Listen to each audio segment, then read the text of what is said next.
8च दिवसापूर्वी सगळी पत्रकार मंडळी आणि आपण जेलला भेटलेलो होतो. डॉक्टर होते सोबत आणि कारागृहाचे अधीक्षक टोनगे साहेबांची ट्रान्सफर झाली. त्या पार्श्वभूमीवर आपण सगळेजण एकत्र तिथे आलो आणि त्या परिसराची पाहणी केली.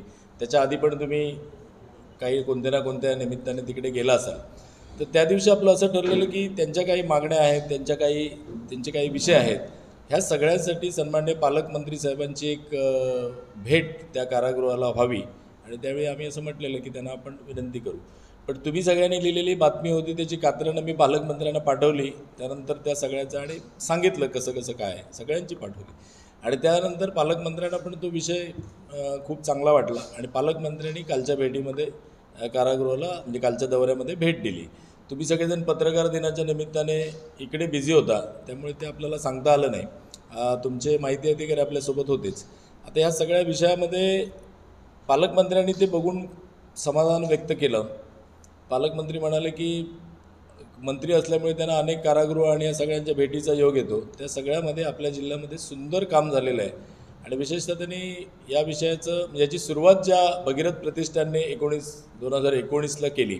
सुरुवातीला आम्ही पण त्यांच्यावर होतो. एक वाफा तयार करून आम्ही भोपळ्याचं तिथे हे लावलं, काही झाडं लावली चिकूची आणि जी जाताना आपल्याला दरवाज्यात दिसतात ते.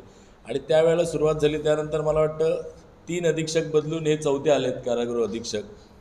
तर ह्या चौघांनी ते थोडं वाढवत नेऊन आता जे सगळं रूप दिसतं. पालकमंत्र्यांनी प्रत्येक गोष्टीची माहिती घेतली, कैद्यांशी बोलले, कैद्यांना आणि तिथल्या कैद्यांनी विशेष म्हणून ते सगळे काय मुक्त कैदी वगैरे म्हणतात ना, तर त्यांना विचारलं सगळं. तर त्यांनी ते भरभरून सांगितलं की केवळ इथे शेती करून हा परिसर आपण हिरवागार केलेला नाही.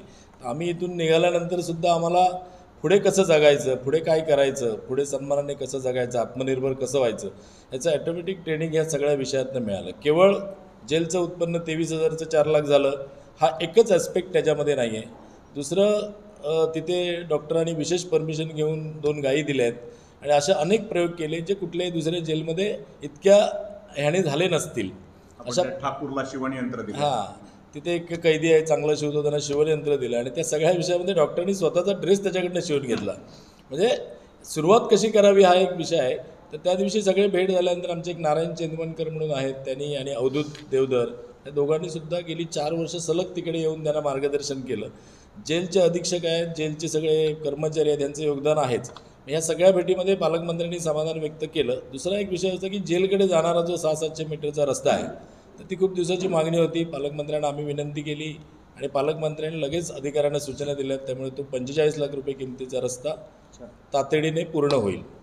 आणि हा रस्ता पूर्ण करताना रस्ता तर हवाच, पण त्या रस्त्याचा आणि उपयोग काय होईल की आत्ता जेलच्या ह्याच्यामध्ये 2 विषय त्यांच्या डोळ्यासमोर आहेत. एक म्हणजे सर्व्हिसिंग सेंटर करायचं आहे. सर्व्हिसिंग सेंटर त्यांनाही काम मिळेल आणि इथल्या लोकांना हे होईल. आणि दुसरं एक करायचं आहे, त्यांना सलून पण करायचं आहे तिथे चांगलं. आणि ह्या 2 गोष्टींसाठी रस्ता होणं महत्त्वाचं होतं. दुसरा एक विषय की डॉक्टरांनी आपले सर्वेगौड साहेबांना हा विषय सांगितला की असं करायचं आहे. तर सर्वेगौड साहेबांनी तयारी दाखवली की आम्ही इंजिनियर्समार्फत त्यांना सर्व्हिसिंग सेंटरचं इन्फ्रा उभं करून देऊ. म्हणजे असे बोलता बोलता जिथे जे सगळे घटक होते पालकमंत्र्यांनी रस्ता देतो म्हणून सांगितलं. दुसरा एक विषय डॉक्टरांनी मांडलेला तिथे की तिथे आपल्याला गायी द्यायच्या आहेत काही, तर त्याच्यासाठी गोठा एक झाला. तर गोठा झाला की गायी येतील, गायी आले की त्यांना शेणखत उपलब्ध होईल, असं ते एक सायकल पूर्ण चालू होईल. तर त्या गोठ्यासाठी सुद्धा आणि परत एक अंडी तिथे मिळावीत किंवा जास्त मिळाली अंडी तर बाहेर विक्री जाऊन त्यांचा अनेक व्यवसाय होईल. म्हणून आपण त्या सगळ्या विषयामध्ये ते 100 कोंबड्यांचं एक कुऱ्हाडं म्हणजे आपण ज्याला गुड म्हणतो तो आहे. ते पालकमंत्र्यांच्या कानावर ते घातलं. पालकमंत्री म्हणाले कुठल्या तरी CSRमधनं आपण या सगळ्याची यावर्षी नियोजनचा विषय संपला नाही तर इनोव्हेटिव्हमधून आपल्याला करता आलं असतं, तर ते करता येईल असं आहे. परत त्यांना आणि अजून काही व्यवसाय करण्याच्या दृष्टीने मी विचार करतो. नियोजनच्या नाविन्यपूर्ण योजनेमधून सॅनिटरी पॅड नॅपकिनचं बनवणं, ते शाळांना पुरवणं, असे काही विषय म्हणजे इतकं जर चांगली करणारी माणसं असतील आणि डॉक्टर देवधरांसारखे त्यांना तिथे मार्गदर्शन करणार असतील तर आपण त्यांना लागणारं इन्फ्रा आणि सगळं पुरवू अशा पद्धतीचं ह्यांनी सांगितलं. रस्त्याचं तर काम लगेच सुरू पण करायला सांगितलं. त्यामुळे ते एक चांगलं होईल. ती जेलची एक व्हिजिट चांगली झाली. आपल्या सगळ्यांना अभिमानाची गोष्ट आहे की आपल्या बाजूला जेल आहे आणि इतकं महाराष्ट्रामध्ये त्याचं नावलौकिक होण्यासारखा जेल झालेला आहे. तर याला कृपया आपण प्रसिद्धी द्यावी या सगळ्या विषयाला, म्हणजे जेलच्या कामाला.